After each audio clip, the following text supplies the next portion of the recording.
Morning, everyone. Republicans continue to work tirelessly to deliver solutions for the American people. We spent 18 months focusing on the people's priorities: jobs, opportunity, national security, and a more accountable government. There are 40 bills gathering dust in the United States Senate, waiting on Democrats to act, all of which would help create more jobs in our country. Middle-class families and small businesses are struggling in this economy, but the President and his party have chosen to ignore the American people's concerns. Over the month of August, we'll continue to make the American people's priorities our priority, and that means talking about our plans for jobs and the economy. And in September, the House will focus on American solutions to help get people back to work, a lower cost at home, and restore opportunity for all Americans. Republicans are committed to addressing the humanitarian crisis on the border in a responsible way. The first bill on the floor helps secure our border and speeds return of unaccompanied children back to their home countries. The President and the White House have abandoned all pretense of governing. They once called for changing the 2008 law a bipartisan priority. Now they oppose it and call it partisan. Instead of addressing the crisis at hand, Senate Democrats are talking up some nutso scheme to jam through the Senate immigration bill, even though they know it will never happen. And I'll say it one more time. The House will not take up the Senate immigration reform bill or accept it back from the Senate in any fashion, including in this border bill. Nor will we accept any attempt to add other immigration reform issues or anything like it, including the DREAM Act, to the House's border bill. Any attempt to exploit this crisis and these kids by adding such measures are going to run into a brick wall here in the People's House. The crisis on the border is one of the President's own making, but he still hasn't learned his lesson. Now he's threatened to rewrite the law and take more unilateral action on immigration in the coming months. Let me just be clear.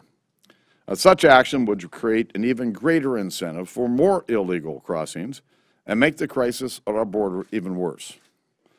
That would be a grave mistake. The second bill we'll vote on today will make clear the House's position. No more unilateral action by the President. We're a nation of laws. The President takes an oath of office in which he gives his word that he will faithfully execute those laws. And if the President takes these actions, he'll be sealing the deal on his legacy of lawlessness. He'll be violating the solemn oath he made to the American people on the day of his inauguration. And he'll be sacrificing the integrity of our laws on the altar of political opportunism. And I can guarantee you the American people will hold him accountable. So let's be honest. The actions he's threatening to take are not about policy, they're about politics. The President's support is slipping, and he and his party are desperate to motivate their base as we move toward the November elections. We have many challenges facing our country, and those challenges need to be addressed through strong leadership. And every time the President rewrites a law unilaterally and declines to enforce the laws of our nation as they're written, it conveys not strength, but weakness. And it makes it harder to build the trust with the American people to get things done that really do need to get done. Mr. Speaker, there's no secret that it's been kind of tough the last couple of days to get this border bill kind of to the finish line within your conference. In September, you'll face finishing the appropriations process. What does the difficulty of today say about the difficulty of getting that done? And then also, does it also show that Ryan Murray, for all of its ballyhoo, was not in the end effective? No, I think Ryan Murray budget agreement was a good agreement. And it helped set targets for this current fiscal year's budget and next year's budget. And so, I'm frankly, I'm very happy they got to an agreement. I'm very happy that we're sticking to the agreement. But when it comes to difficulties, you know, our founders gave us an institution which today has 435 people in it. It's basically a committee of 435. It's hard to get people to agree. And so I take my job one day at a time try to work with members, build consensus, and move ahead. Recess, you said during a speech in Ohio, here's the attitude, don't make me do this, this is too hard on immigration. You said we get elected to make hard choices. Isn't this an example of how the House and the Senate, for that matter, are not making hard choices on immigration? Well, in my view, doing something is better than doing nothing. The crisis on the border is going to continue until the president acts, but he's clearly not going to act. That means the Congress has to act. And so I believe it's important for us to act, and I'm hopeful that we will. Many Americans think Congress really hasn't accomplished much. Do you bear some responsibility for that?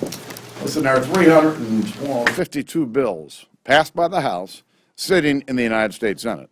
Almost all of those bills have passed the House on a bipartisan basis. Go take your complaint to Harry Reid.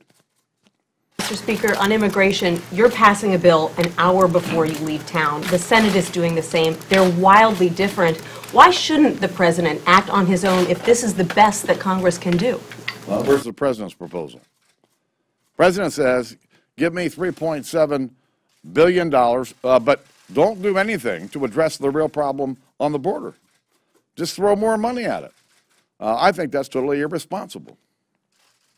That the President and the Senate have given up all pretense of governing.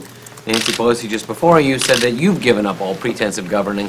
What impact do you think this finger pointing and this stasis right now in Congress is having on your institution's position in the to the American people? Listen, we've worked together pretty well on the House side to move bills that we thought would help our economy. 40 such bills sit in the United States Senate with no action. Over 300 other bills, almost all of which have passed on a bipartisan basis, sit over the United States Senate. I'm not going to accept responsibility for the fact the United States Senate can't act. Thanks, everybody.